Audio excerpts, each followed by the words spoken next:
those finals? Job for like, I think 120 euros in that case, which we only managed to get that cheap because somebody actually bought like 70 of them at the same time. So there's certainly a good case for cooperating, and it's the thing that I actually earn my living with. So I had planned to give a whole workshop on rendering OpenStreetMap differently, but I never got around to preparing it.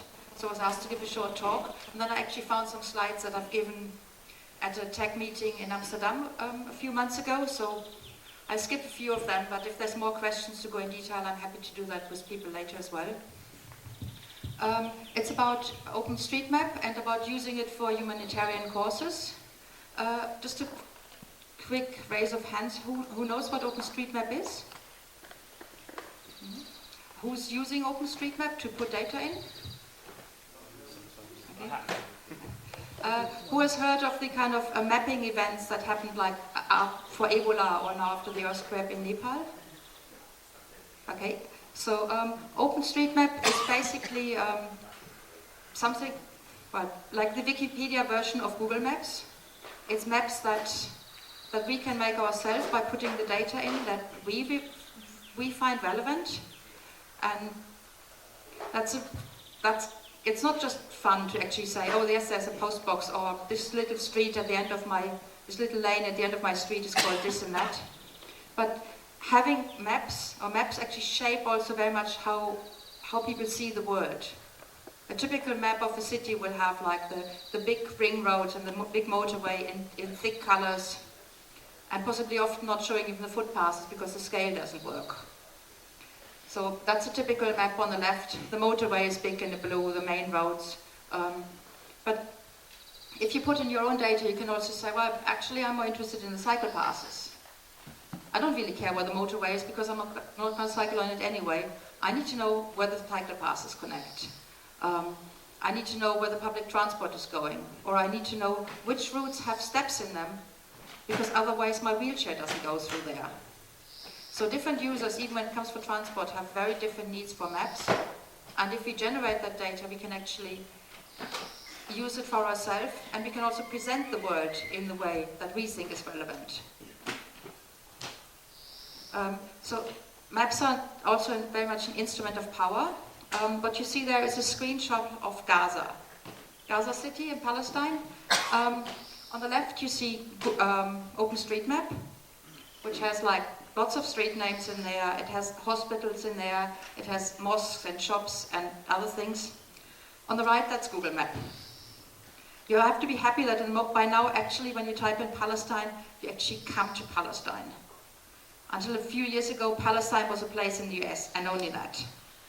So by putting in that data, we can actually make sure that it's not some companies deciding, or some copyright holders of maps deciding what's visible, what you can put on your website, what you can put on your flyers, but you actually have the power to say, this is what we think is relevant. And maps therefore also make people visible, just like the people in Gaza that were living on unnamed streets. There's lots of refugee camps that, for example, have been set up for years and years now, but they're not on a map, because they're not like an established village or so. Even so, they have thousands of people living in them. So what the humanitarian version of OpenStreetMap have been doing is also actually going into these refugee camps. And this is an example of 3 camps in an African country, whereby saying, okay, we have the satellite images and we can map this, and we can actually in that case put 600,000 people on the map. That's 600,000 people where you didn't know when you would have looked at an atlas or at Google Maps that they live somewhere. And now you have a place where you can say, actually, they live in this part of the refugee camp on this road. We can actually get to them. Or we can fix if there's like a problem with the power supply, or if the water pump is broken. We can actually say, it's there. And people can go there and do that. So you can use maps to get help. This is an area in Amsterdam where the fire brigade in Amsterdam is now using OpenStreetMap, because I found the data was much better than the kind of tourist GPS they got. And they use a display where you can see all of the fire hydrants and all of the fire stations. which is pretty good if there is a fire and the fire brigade actually knows on which street corner to get water. That might be less of a problem in like lots of western cities, but in other places the fire brigade actually has to count in a certain amount of time to figure out where to get the water from. Now if you can put your fire hydrant on there, it means the fire brigade will get to you faster. So a bit about the Humanitarian OpenStreetMap. It did start after the earthquake in Haiti in 2010, when lots of first aid rescue teams were going to Haiti, and they didn't have any map. Like, you roughly know where Haiti is and where Port-au-Prince is, and that was it basically.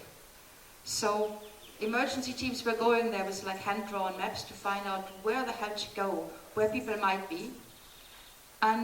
But there are some satellite images available. So lots of people just started taking the satellite images and draw up the streets and the villages.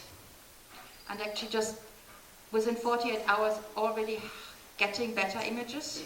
So in the beginning you just have maps of pictures that say, okay, there's a street, there's a village. And we actually got pictures from newer pictures that was from after the earthquake. So you could see where there might be a landslide. Where there might be actually also a refugee camp. So what happened is that by about 600 people around the world putting this data into OpenStreetMap, and the rescue teams landing in the Dominican, the other part of the island, and driving by cars over to the earthquake area, by the time they got there, they had actually kind of updated maps. And at that time, that were really simply GPS units you have for walking or for geocaching. It was just like the kind of tourist maps. So we ended up marking everything that you could see on the satellite images that looked like people living in tents. Like there were areas with, you could see the blue tarps that people just put up over everything. And we just marked them as campsites. Just said, okay, that's a campsite with refugees, it's a campsite. Because these devices would only show campsites. So it's a way of hacking into the existing systems. Every of these devices is deciding what to show. Like if you have one for walking, it shows the footpaths and hotels, and it did show campsites. So that's why we decided, okay, campsites it is. It's tents. It's a way of hacking into the existing tools. In the last 4 years since that has been happening more and more often. And actually now there's a pretty good way of working together with these 8 agencies. So by now, Humanitarian OpenStreetMap have a group of people that actually organizing things, that organize something like mapping refugee camps, mapping areas in the where Ebola was Ebola outbreak areas, working actually pretty close together with something like Red Cross, Doctors Without Borders, who now come and say, this is what we need. In this area, we first of all need to know where there are the streets, or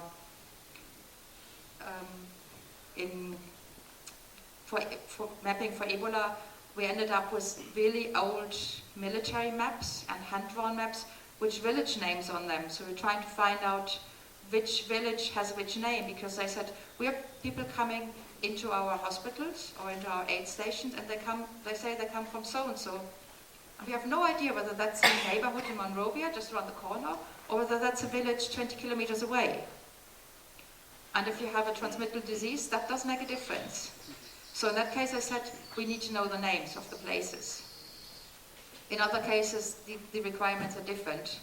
So there's now a very great outreach of people working together with the aid agencies who say, or the rescue teams who say, this is what we need. It's pretty light in here at the moment, so you can't quite see it, but on the picture on the left, yeah, on your right, is actually two workers from, I think, the Red Cross, who have printed a map just before they got on the plane, and that's a map that's about 2 meters wide. So they can print out a really updated map and put it up in their tent on wherever they are, and people don't have to walk with hand-drawn maps. And of course, afterwards, like if the earthquake has been dealt with, if the hospitals have been built, you still have that map, which is a very big difference to any kind of commercial, enclosed, we make a map for this event. after the mappers basically have left Monrovia, there is an extremely detailed of this one city in southern Africa where you have even single trees on there because they were used as landmarks. The rest of the country still is very patchy. There is actually a tasking manager. If anybody is interested in that, I can explain that in a smaller circle later. It just means we've split up the area in little squares so that not two people try to put in the same street and then get problems. And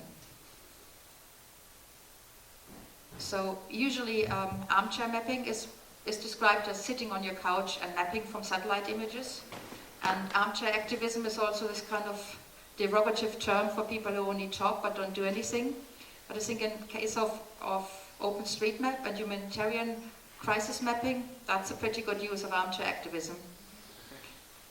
And that's it. Thanks.